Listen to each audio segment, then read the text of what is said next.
In your house, you don't need this to get. You don't understand. That's all I There's experts out there. There's always the TikTok or witch talk, excuse me, that can explain away anything. I still remember the time I accidentally played a prank on them.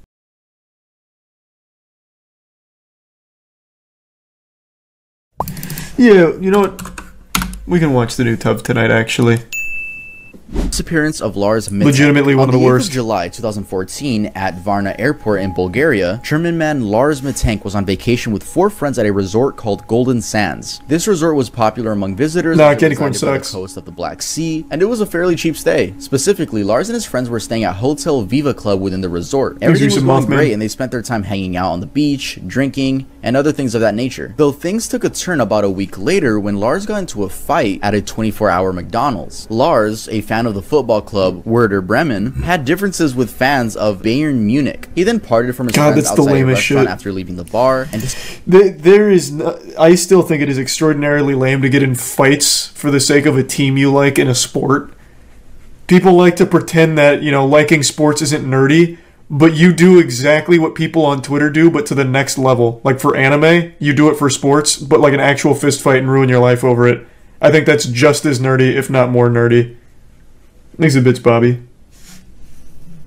Disappeared for the rest of the night. Lars turned up at the resort the following morning and told his friends he was beaten by 4 men hired by the group in the bar who he had a disagreement with the night before. The fight resulted in Lars having an injured jaw and ruptured eardrum. He went and saw a doctor who advised him to not fly due to his injury because the high altitude pressure could make things worse. So he prescribed the antibiotic cefprozil. Lars's friends wanted to stay with him, but he insisted he was fine on his own. And he told them they could go back home without him. He'll just stay to recover. So they did. They left without him. Lars checked out of the resort the same time as his friends and checked into the hotel Color Varna for one night. The hotel was cheap and close to the airport. However, a day after his friends left, he began to act paranoid. While at the hotel, Lars called his mother, and in a whisper, he told her that people were trying to kill him or rob him, and that she should cancel his credit cards. The security cameras in the hotel recorded him pacing up and down the halls, looking out windows, and hiding in an elevator. This is sad. At 1 in the morning, he left the hotel before returning about an hour later. It's not known what he did in this period of time. In the morning, he once again called his mother, telling her that the people pursuing him were getting closer. Lars was last seen at Varna Airport on July 8th, 2014, the day he was planning on going back to Germany. He texted his mother that he had arrived at the airport. He went to consult with the airport doctor, Dr. Kosta Kostov, and Kostov would later describe his behavior as nervous and erratic. According to Kostov, he told Lars that he was fine and he could return home. However, Lars didn't leave his office, expressing doubt about the medication that he was taking. At that time, a construction worker entered the office. The airport was undergoing renovation at the time, so it was pretty normal for a construction worker to come into an office and ask, hey, what else do you need me to do? You know, stuff like that. Kostov said that Lars then began to tremble. He yelled, I don't want to die here. I have to get out of here. He then got up and fled the office. He left all of his luggage, which included his wallet, cell phone, and passport. He was captured by airport security cameras fleeing the terminal. Once outside, he can be seen on the footage jogging away from the airport, climbing a fence, running into a meadow, and sprinting off camera. This was the last time Lars Mitek was ever seen. I vaguely remember this. The leading theory is that he somehow like fell into the construction site and died and got buried in there, isn't it? This is him, isn't it? I actually remember this now vaguely. Or am I thinking of someone else? Oh, that's the wrong guy? Oh, different guy. Oh, never mind then. Maybe I don't know anything about this. The construction really checked out, though. Do you guys know who I'm talking about, though? I don't remember the exact case, but there was a guy captured on security footage, like, acting really erratic, eventually disappears, they can't find him, but the leading theory was he, like, fell into, like, I guess it'd be, like, wet cement or something, and died there, and no one ever knew. Oh, that was at the bar. Oh, that's right, it was the bar guy. Yep. That's what it was. At the mall. The mall bar thing. That was his name, Brian Schaefer? Fucking terrifying story.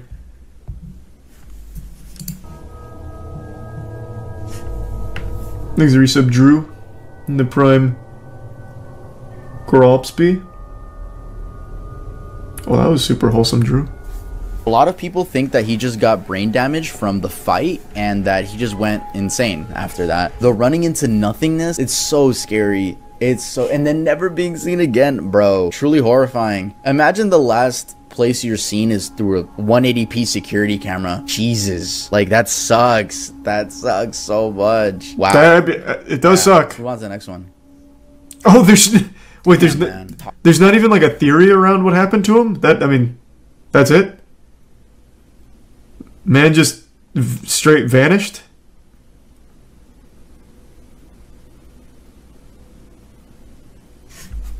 No theories at all. Oh, right, I need to move this back. I just noticed. Sorry. This was for Rocket League and I forgot to move it back.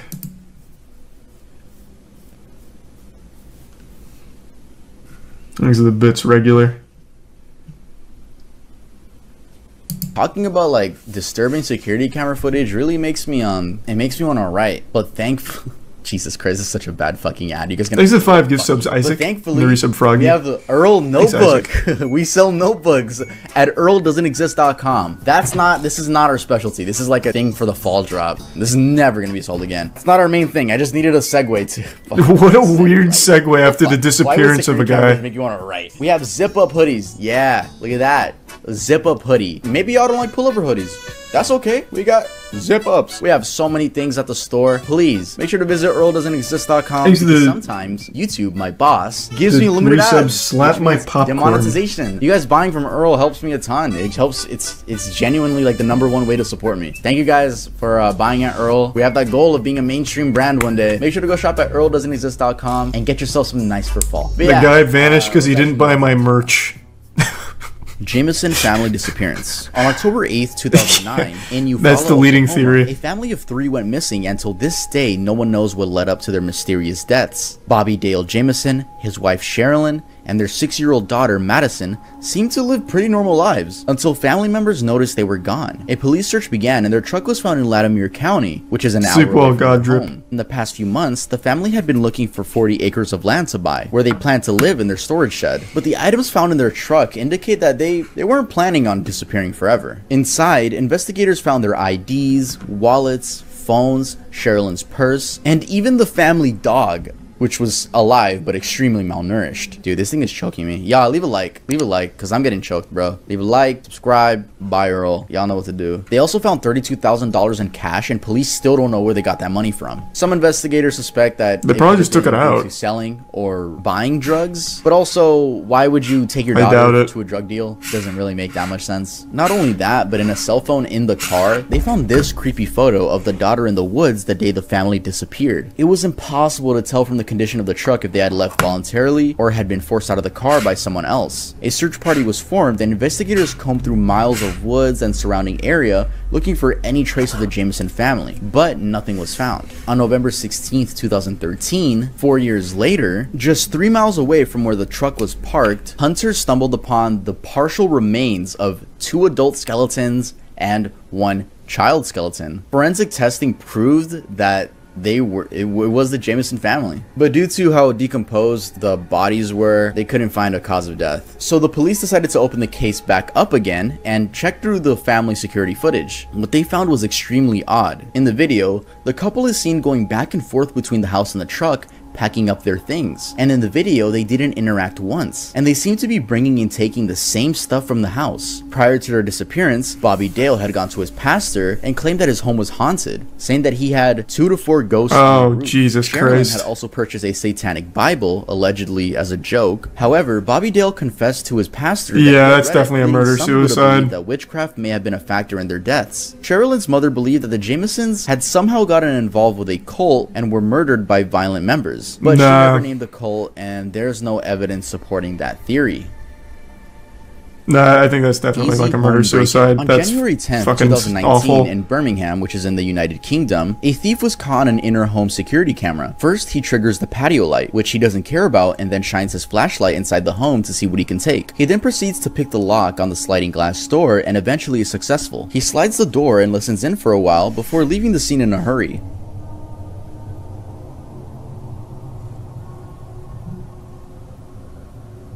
But seconds later, he returns, and this time he actually enters the home and begins getting a better look at the place.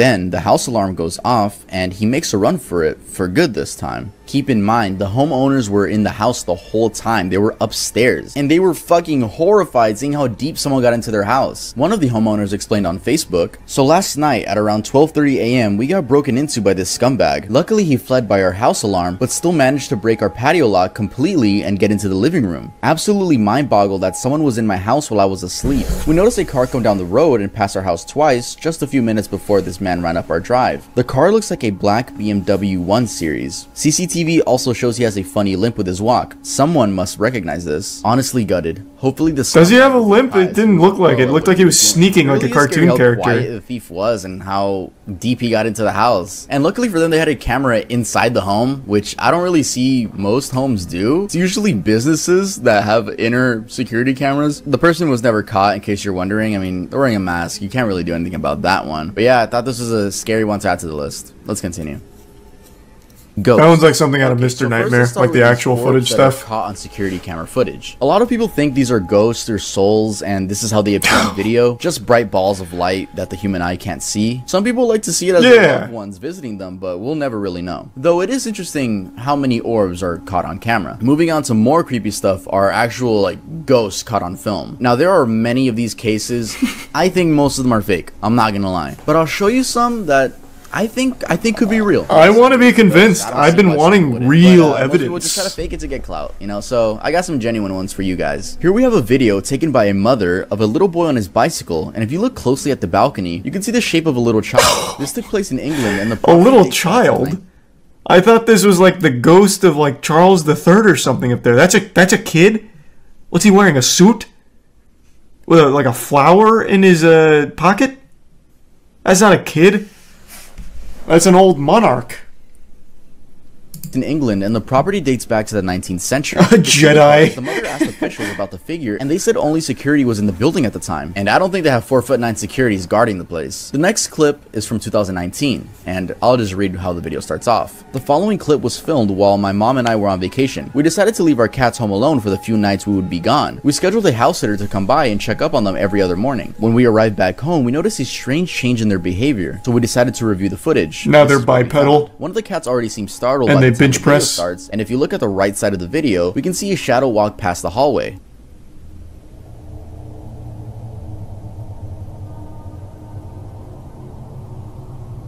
Oh shit. Then we see this table shake and the door open.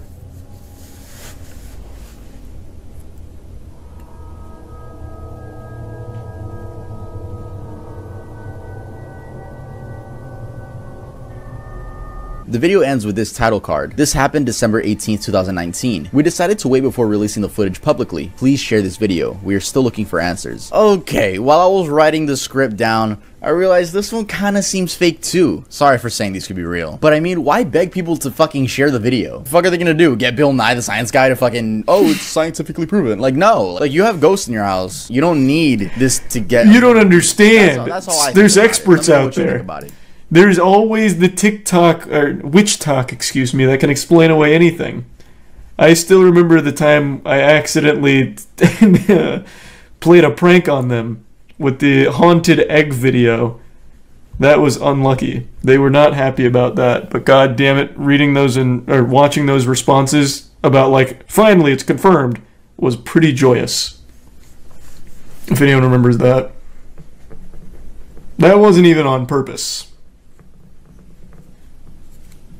You mean, yeah, Matt put the prank on me, which ended up pranking them. Because I genuinely didn't know.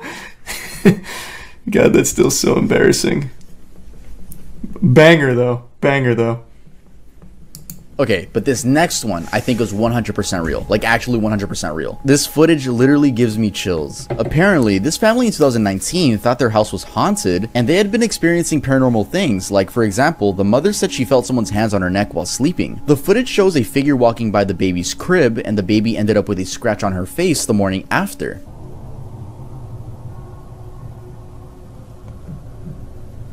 Thanks, resub frogs. Also, the baby's grandpa explained that he had heard a story about the previous homeowner committing by jumping out the window. The story that I was told was the gentleman that lived here originally committed apparently, by jumping out this window.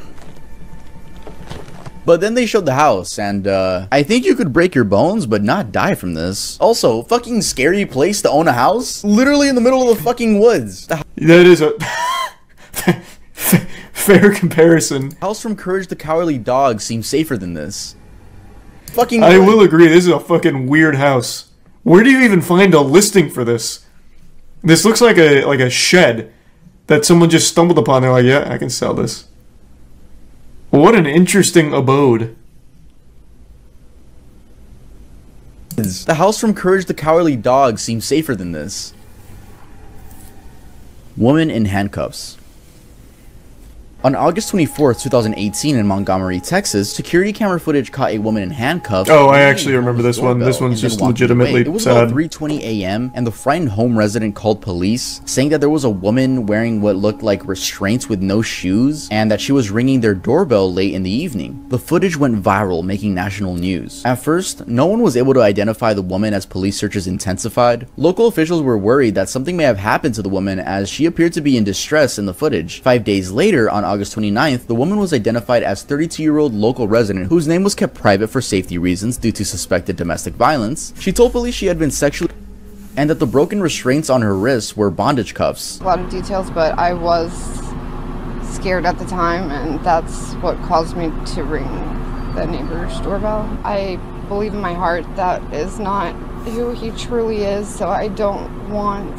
It hurts me to see him bashed online. When she was found, her boyfriend was also found with a self-inflicted gunshot wound to the head. She explained that not only did she try ringing doorbells, but she also tried waving cars down, but I didn't remember that part. She wouldn't disclose details about what caused her to flee from the home, but she told local news that she forgives him. I woke up and he was kneeling on my chest and stuffing some sort of cloth in my mouth and duct taping my entire head. Felt like when that was happening, like I just remember the ring footage I was going thing. to die there that night. Missy Beavers killer. Terry Missy Beavers was born on August 9, Tier 1 Haas, 1970 in Smith. Graham, Texas. Married to Brandon Beavers in 1998, Missy was a mother to 3 daughters, and the family resided in Red Oak. Missy Beavers worked as a fitness instructor, holding Camp Gladiator boot camps at Midlothian's Creekside Church of Christ, only 20 minutes away from her residence. On April 18, 2016, the body of Missy Beavers was found at that same church. Beavers' murder garnered a lot of media attention after Midlothian police published surveillance videos from inside the church. Captured around the time period before Beavers' murder, the video shows an unknown person in police tactical gear walking around. They would also break glass and break into doors. Police believe the person in the video is Beavers' murderer. I don't remember this one.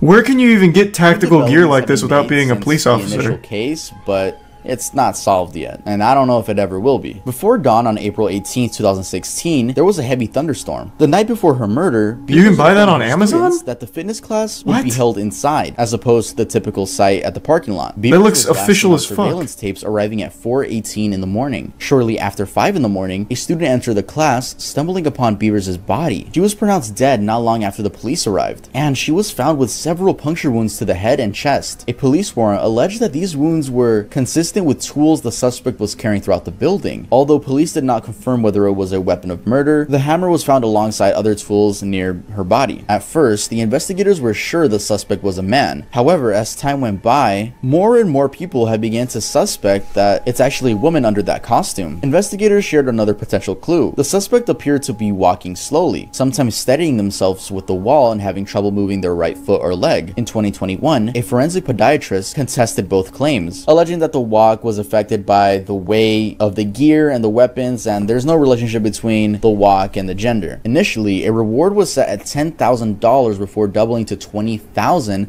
and then rising to $50,000. And ever since 2021, the price stayed at $150,000 simply for information about this person. Wow, rest in peace. What the fuck? This doesn't really look like a costume you'd buy on Amazon, though. I mean, granted, I've never tried to buy police tactical gear, but this looks like the whole shebang. Like, that shit looks super official.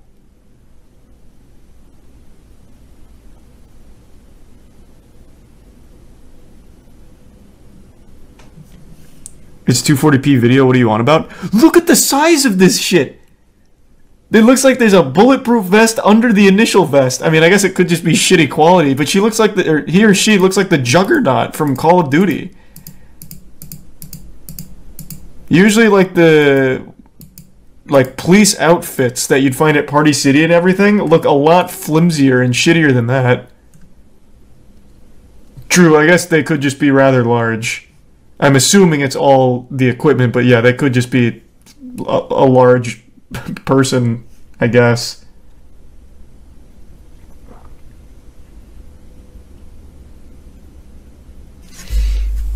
I suppose.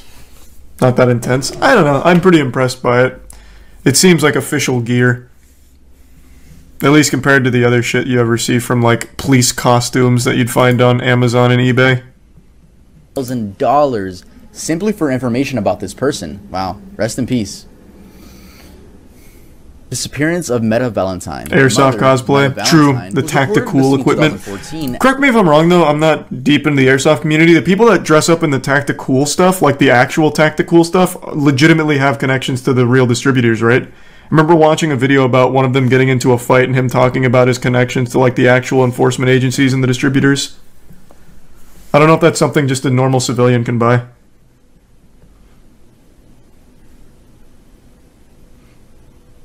Not always.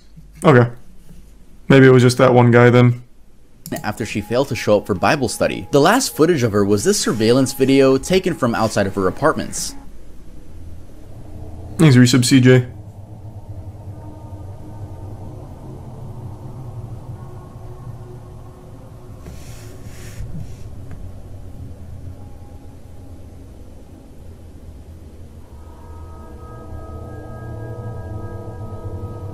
The man that chased her down in the video was later identified as Reginald McDowell, her ex-boyfriend. Meta and McDowell first met in high school, but their relationship was extremely complicated. By 1999, Meta ended up dating someone new, a man named Kenneth D. Thompson, and that same year, Meta and Kenneth were reportedly bound, gagged, pistol whipped, and placed into the trunk of a vehicle by the ex, Reginald. He was later charged with 2 counts of first-degree kidnapping and 1 count each of first-degree burglary and shooting into an occupied vehicle. In 2001, Reginald was sentenced to 15 years in prison, but was released in 2011. Once he was free, him and Meta got back together. In 2014, Meta ended up just breaking up with him. And 11 days after doing so, she went missing. Meta's body was never found, and Reginald was never caught, but he's suspected to be somewhere in New York. Ugh, that's so sad. Imagine the last footage of you is, security. Imagine your kids. She was a mom. God the last damn. thing. Jesus Christ. Just like some pixels of her running. Why though? That's a cycle of abuse, man. It's not uncommon. We were talking about it earlier.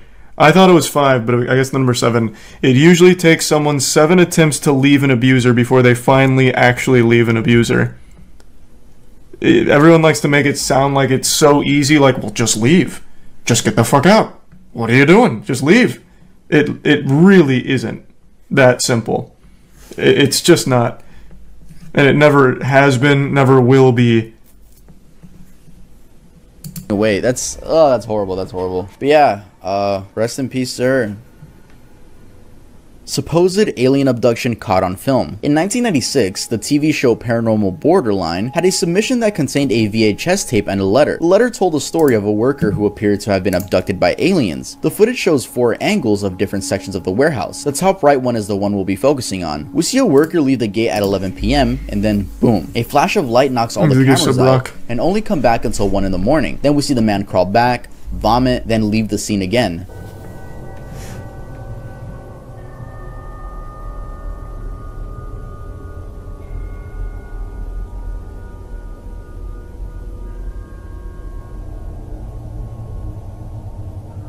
Apparently the man quit his job and moved away. Now, I know this one's most likely fake, and it's already extremely corny, but let's hear what a UFO researcher to say about this same footage. I work with many people that a UFO they researcher, suffer huh? from post-traumatic stress disorder. Something happened to them, externally happened to them, that they don't maybe quite remember, but they know they became ill. They know that, you know, they came back and it was 1 o'clock in the morning, and what happened? I just opened the gate and it was 11:15, and then next thing I remember, it's 1 o'clock in the morning and I'm sick. That's it for this video, guys. Thank you so much for watching.